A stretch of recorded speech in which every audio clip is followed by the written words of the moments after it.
imahe ay venerada ng National Shrine of Our Lady of Guadalupe. Ito ay nasa pangangalaga ni Brother Andrew Ray Babasa II at ng kanyang pamilya. Kasama ang National Shrine of Our Lady of Guadalupe, Cultural Heritage Commission, Pasig Catholic College, Senior High School faculty and staff, college students, official student media organization, at mga kaanak.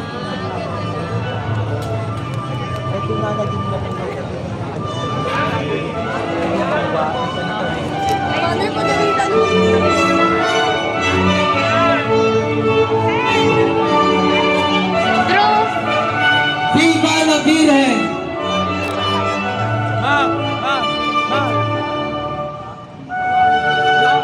Maraming salamat po sa inyong pakikisa at pagsuporta sa kauna-unahang replica procession sa karangalan ng ating mahal